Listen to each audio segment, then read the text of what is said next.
Je suis Élise Niembe, je suis la créatrice de So Natural So Me.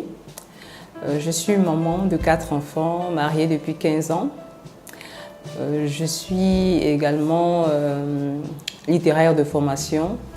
Donc après, j'ai travaillé 15 ans dans une société de téléphonie mobile de la place ici au Cameroun pour après me lancer à mon propre compte en créant mon entreprise qui s'appelle So Natural So Me et qui travaille dans le cadre de la revalorisation de la beauté africaine. Lorsque je décide de garder mes cheveux naturels en 2009, je suis victime de beaucoup de railleries autour de moi. Les gens ne comprennent pas, mon entourage me demande ce qui m'arrive, est-ce que je deviens folle, est-ce que je suis droguée. C'était partout les mêmes questions. Je me suis dit, pourquoi une femme noire en Afrique de surcroît n'a pas le droit de porter ses cheveux naturels? Pourquoi est-ce que c'est anormal d'être une femme noire avec les cheveux naturels en Afrique? Donc, je décide donc de créer une plateforme qui va regrouper toutes ces femmes-là autour de la problématique concernant l'entretien du cheveu naturel. Donc, j'ai créé So Natural So Me, un espace dédié aux soins et à l'entretien du cheveu naturel. Alors, mes difficultés dans l'exercice de cette activité sont principalement d'ordre financier. Parce que lorsqu'on vient avec un projet en rapport avec le cheveu naturel, ce n'est pas toujours bien accueilli auprès des banques. On est presque sûr de ne pas avoir de financement. Donc, je fais tout à fonds propre. Les événements, le salon de coiffure, tout est financé par moi et moi toute seule. L'autre difficulté également, c'est les ressources. Parce que c'est très difficile de trouver des personnes passionnées et qui ont la volonté de travailler dans le monde de l'entretien du cheveu naturel. En général, les filles trouvent que c'est trop compliqué, les cheveux naturels, ça prend plus de temps et les coiffeuses ne sont pas très prêtes à se lancer dans ce métier-là. Et quand bien même on réussit à les former et à les recruter, le turnover va être très élevé. Dès qu'elle connaît le métier, elle s'en va ouvrir son salon ailleurs ou bien elle s'en va exercer au quartier. Il y a aussi la perception que nous avons du cheveu qui a également un impact sur l'activité. Parce qu'en général, les femmes, quand elles retournent au naturel, elles se disent que tant que c'est naturel, ça veut dire que ça va être bas de gamme. Elles ne sont pas prêtes à payer pour le service. Elles font des remarques du genre « Ah, pour les cheveux naturels, c'est trop cher ». Donc, nous, on travaille également dessus, on les sensibilise, on les amène à comprendre que c'est pas parce que c'est naturel que ça va être cheap. J'ai commencé à travailler sur le cheveu naturel, du moins à parler du cheveu naturel avec mon retour au naturel moi-même en 2009. Et je pense que beaucoup a été fait jusqu'ici. On revient de très loin. À l'époque, c'était quasi impossible de marcher dans la rue et de rencontrer des femmes qui abordent fièrement leurs cheveux.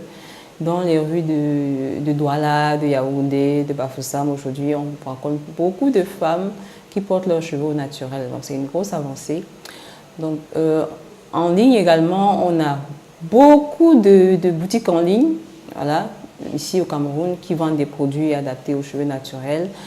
Dans nos marchés, il y a des produits pour les cheveux naturels. C'est clair que le retour au naturel au Cameroun est en marche parce que quand je regarde dans notre environnement, on voit qu'il y a de plus en plus de personnes qui s'intéressent à la chose, de blogueuses autour du cheveu naturel, des boutiques et plein de femmes dans la rue.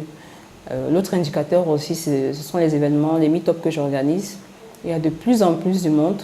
Au début, on n'était même pas 100 femmes. Et aujourd'hui, on fait des événements où on est obligé de dire qu'il n'y a plus de place.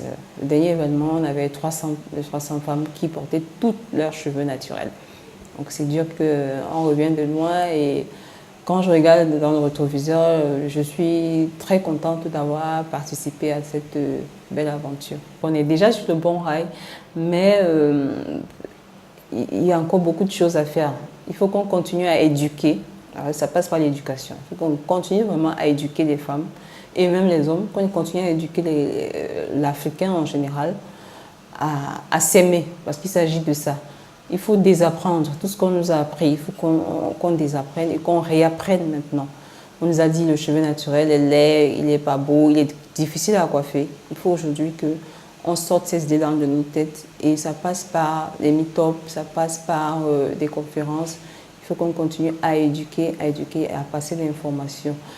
Donc je pense que c'est surtout ça qui a fait pour permettre de développer encore plus ce changement-là, ce retour au naturel. Quel conseil je donnerais à une jeune fille qui veut se lancer dans la création d'un salon pour cheveux naturels?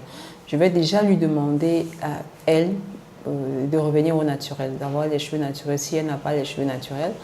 Parce que pour bien s'occuper du cheveu naturel, il faut être un modèle de la chose. Il faut vivre la chose au quotidien soi-même.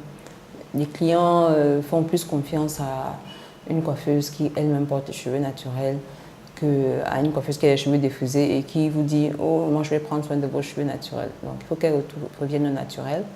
La deuxième chose, c'est qu'il faut qu'elle se forme. Et il faut qu'elle se forme vraiment auprès des professionnels, parce que la formation existe. Se former sur YouTube, c'est bien, mais lorsqu'on est déjà sur le terrain, il y a des questions auxquelles on ne peut plus répondre face au client. Donc le client vous fera plus confiance s'il perçoit que vous maîtrisez ce que vous faites. Et pour maîtriser ce qu'on fait, il faut se former. Donc, il faut qu'elle se forme. Et l'autre chose, c'est qu'il faut qu'elle soit vraiment passionnée. On ne se lance pas dans le business de création d'un salon de coiffure pour cheveux naturels simplement parce qu'on a l'impression que ça marche.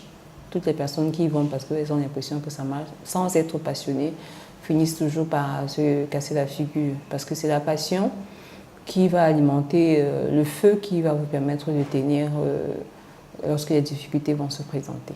Dans 5 ans, je me vois à la tête d'un vaste empire. Je vois Sonatura Somi avec des franchises partout, à Douala, Yaoundé, partout dans le Cameroun et même dans les autres pays africains, avec des franchises à l'international. Et on a lancé le volet formation. Je nous vois également étant une école de formation de référence dans le soin et l'entretien du cheveu naturel. Parce que ça passe par la formation, ce n'est qu'en formant le plus grand nombre de filles qui vont par la suite ouvrir également des salons que nous allons développer vraiment le retour au naturel en Afrique et même dans le monde.